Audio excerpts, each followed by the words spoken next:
warahmatullahi wabarakatuh. Perkenalkan, nama saya Ilva Areni Magviro dengan NIM 1811310003. Saya dari Prodi Komunikasi dan Penyiaran Islam semester 7 kelas A, Universitas Islam Negeri Fatmawati Soekarno Bengkulu.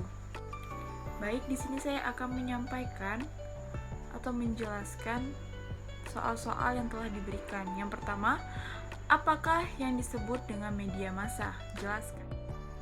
Media massa merupakan sarana komunikasi dalam penyampaian pesan-pesan sebagai alat komunikasi untuk menyebarkan berita ke masyarakat luas dengan menggunakan alat-alat komunikasi seperti radio, surat kabar, televisi, dan film. Media massa ialah sarana atau alat yang dipakai dalam cara kerja komunikasi massa, yaitu komunikasi yang ditunjukkan terhadap orang banyak. Media massa memberikan info perihal perubahan, bagaimana hal itu berjalan, dan hasil yang dicapai. Selanjutnya pertanyaan kedua, apa beda pers konvensional dengan pers online? Jelaskan. Yang pertama, pers konvensional atau media konvensional atau media cetak merupakan media yang terbit tiap hari secara terus-menerus dengan bentuk tulisan yang mengandung unsur 5W plus 1H, yaitu what, who, when, where, why, dan how. Serta media cetak memiliki audiens yang terbatas. Berita pada media konvensional disajikan dalam berbagai bentuk seperti artikel, tajuk, feature, dan lain-lain. Media cetak biasanya berisikan informasi yang lebih terperinci, lengkap, dan panjang.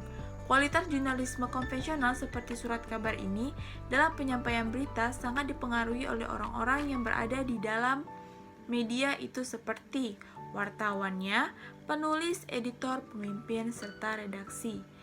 Sedangkan media online atau pers online merupakan ruang pemberitaan yang memadukan antara teknologi komunikasi atau internet dan jurnalisme konvensional dalam satu ruang yang disebut jurnalisme online.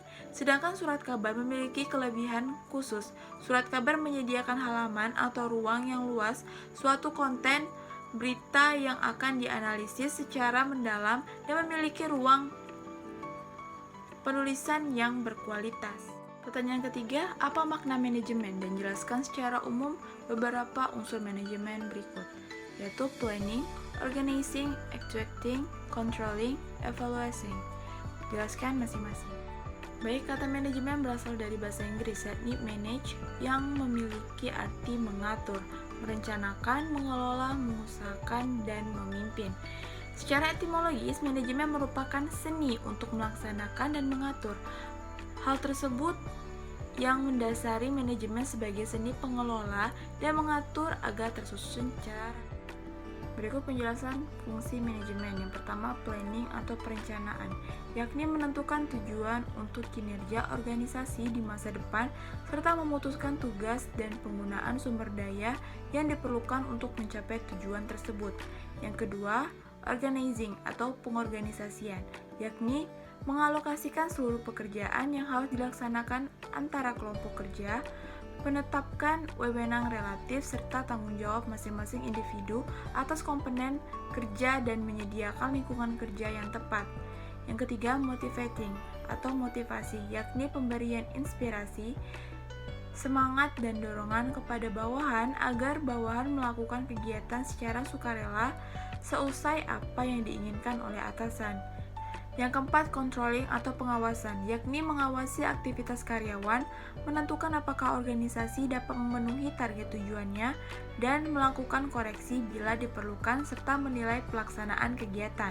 Yang kelima, evaluating atau penilaian, merupakan fungsi untuk memberikan penilaian dalam berbagai kegiatan, serta menilai sejauh mana usaha mencapai tujuan yang akan dicapai. Baiklah, itulah penyampaian dari saya. Semoga bermanfaat. Wassalamualaikum warahmatullahi wabarakatuh.